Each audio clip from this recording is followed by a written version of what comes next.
Blackstone Audio presents The Wilmington Ten, Violence, Injustice, and the Rise of Black Politics in the 1970s, by Kenneth Robert Janken. This book is read by Ron Butler. For Pat.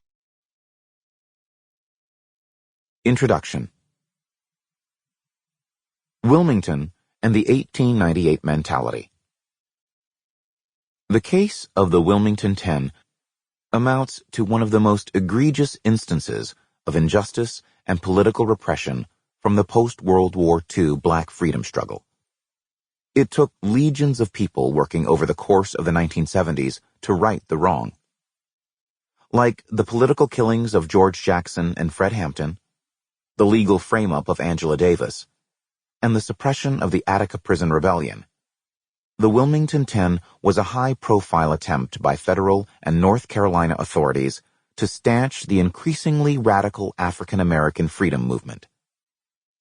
The facts of the callous, corrupt, and abusive prosecution of the Wilmington Ten have lost none of their power to shock more than 40 years after the fact, even given today's epidemic of prosecutorial misconduct.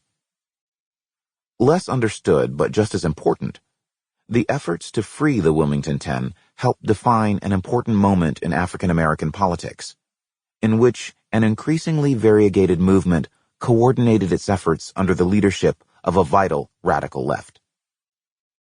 In the first week of February 1971, African American high school students in the newly desegregated school system in Wilmington, North Carolina, staged a school boycott to protest systematic mistreatment by the city's education authorities, teachers, police who were called to campus, and white adult thugs who harassed them on school grounds.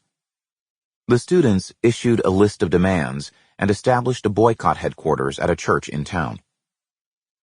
As news of the boycott was disseminated through the local media, the homegrown Paramilitary Rights of White People, ROWP, organization launched violent attacks on the church and the students gathered there.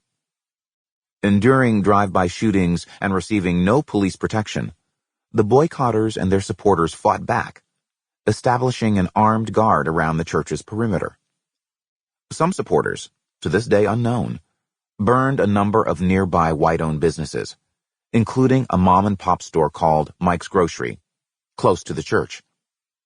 In the chaos, other instances of arson apparently were committed by business owners eager to collect insurance money. At the same time Mike's was going up in flames, police shot and killed a student leader who... Sample complete. Ready to continue?